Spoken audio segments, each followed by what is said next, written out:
I understand that when the Bible speaks of Michael, it's speaking of Jesus. And I was wondering if you could help me with some text that would help to show this relationship. First thing I want to say is this is a very controversial subject that is misunderstood. Right. Many Christians believe that the Michael who appears in the Bible is Christ, not that Jesus is an angel. Jesus and Michael is never called an angel in the Bible. He's only called the archangel. And I believe that it's telling us that Michael is one of the ways that Jesus appeared, especially in the Old Testament. Now, quickly, some scriptures. The Bible tells us that it is Michael who intercedes for God's people in Daniel 12, verse 1. Well, Christ is our intercessor. We read in the book of Jude, verse 9, that it's Michael who resurrects Moses. And, of course, Jesus is the resurrection. We read that the Lord is going to descend with the voice of the archangel. And, of course, we know that Jesus is the one who's going to descend. When this angel appeared to Joshua, Joshua took off his shoes and worshipped him, this archangel, the general of the Lord's army.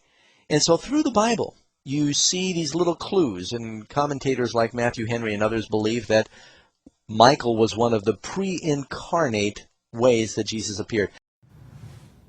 In a modern legend, Mary Magdalene becomes Jesus' lover and wife, and in the Da Vinci Code, she actually bears him a child.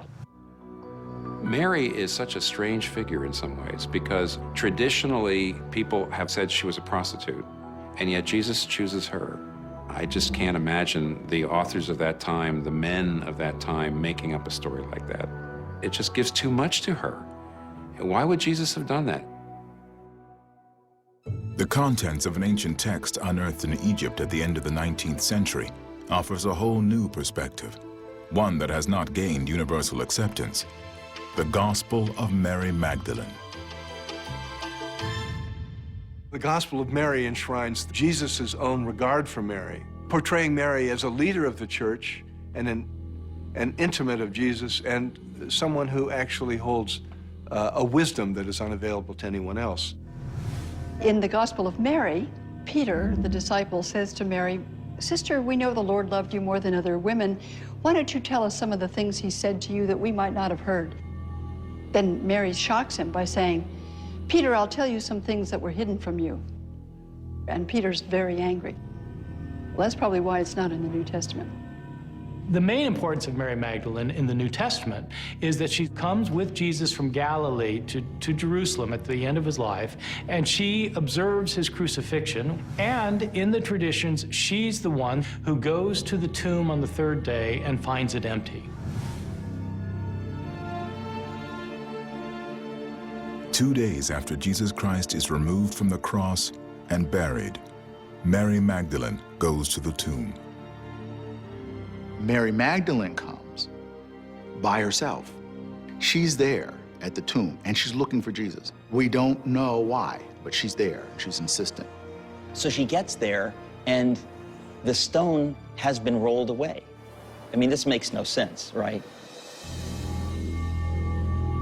And she realizes that Jesus is not in the tomb. So she runs back to tell the disciples, Peter and John, to say, the tomb is open. The role that she plays in this drama is to be the messenger. She tells the others. At first, they don't believe her. For the traumatized apostles, who are hiding from the Jerusalem authorities who have crucified Jesus, the news is terrifying. There's no question that the apostles, as followers of Jesus, as known followers of Jesus, were in mortal fear for their own lives. What had been a dangerous situation was now a very, very dangerous situation. And they ran to check and see for themselves. And apparently she follows them. These two men came to the tomb. They looked and they saw it was empty. And they left. They run out of there, and Mary stays behind. And this is where Jesus first appears after he has been resurrected. It's one of the most important moments in Christianity. According to the New Testament, the first of Jesus' 6 key appearances after the resurrection. and the beginning of the lost 40 days. Without Magdalene, without the seeker, without that one person, none of this is possible. Somebody has to be willing to look hard enough to examine the impossible. Years of research and study of religion, science, and technology all come down to a single moment, an attempt to depict one of the most astonishing moments in recorded history. The instant when a resurrected Jesus Christ stands revealed before another human being.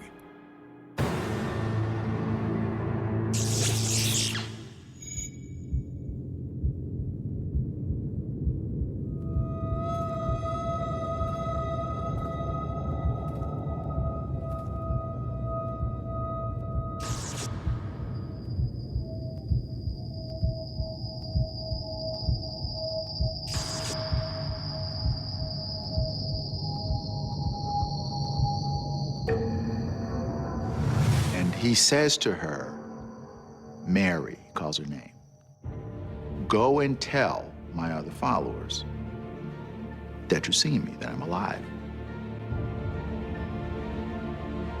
This is the moment in history, the hinge upon which of all history turns, this moment that he's revealed to another human being in resurrected form.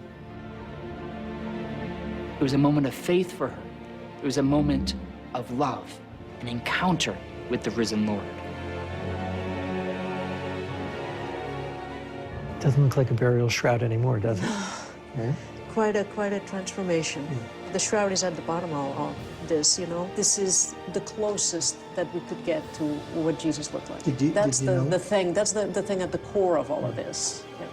Well, that's the start of the 40 days. Yes. 1 down, 5 more to go. Yes. Within hours, there will be another miraculous encounter.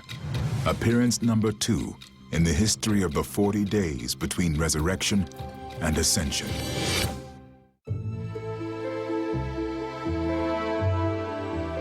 In the mission to reconstruct the 6 key appearances of the 40 days between resurrection and ascension, the challenge gets steeper for Ray Downing and his team.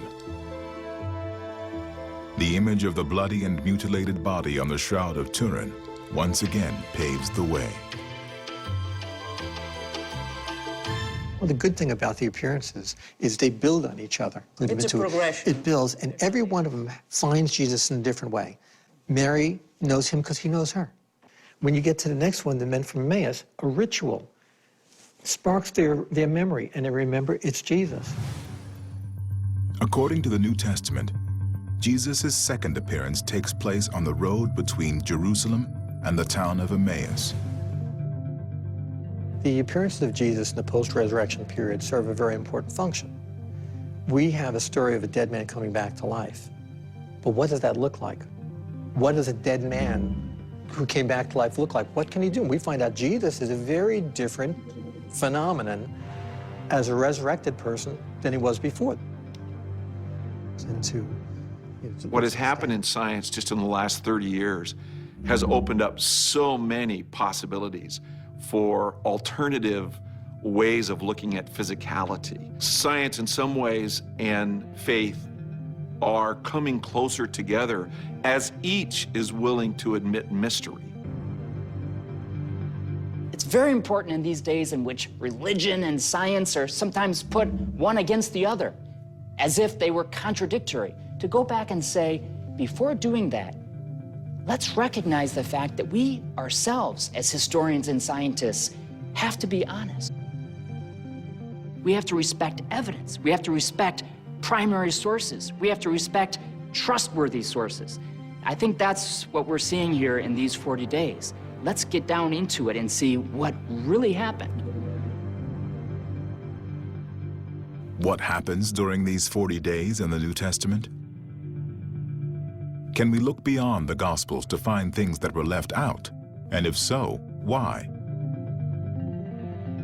The Gospel writers are quite honest about the fact that Jesus did and said many more things after his resurrection than they're going to give an account of in the Gospels. And so they're selective in what they choose to talk about in the Gospels. Some scholars question whether the gospel writers were being selective or restrictive. Or was there even a darker agenda? One of the theories about why the gospel writers don't tell what was happening after Jesus' resurrection, why they don't give more stories, is that the stories that were available to them weren't relevant to their interests, or in fact were counter to their interests.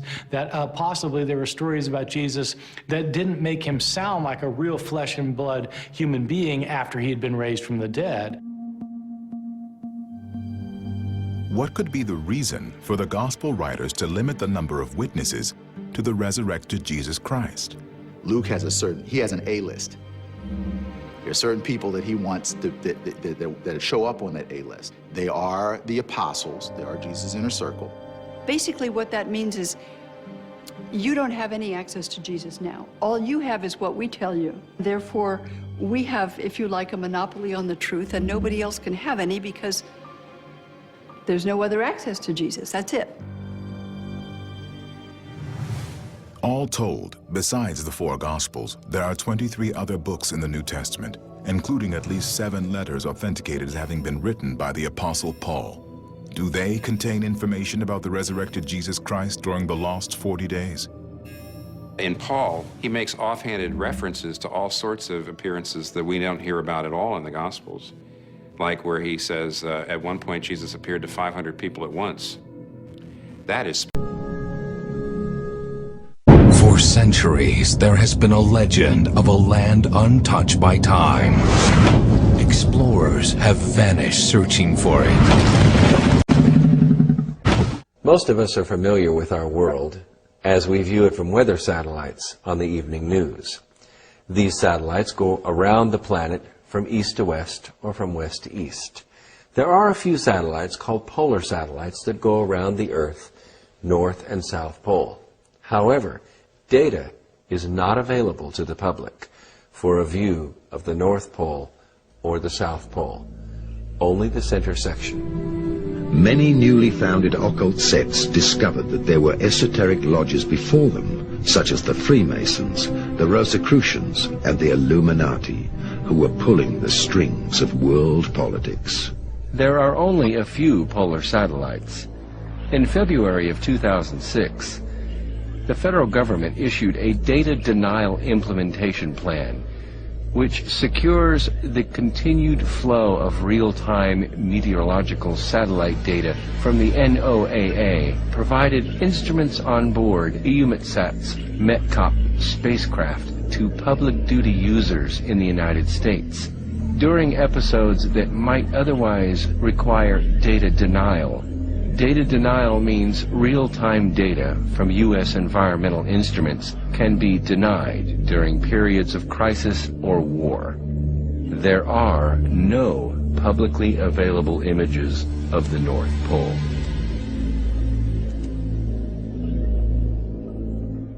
A journey to the center of the Earth. It wasn't just science fiction.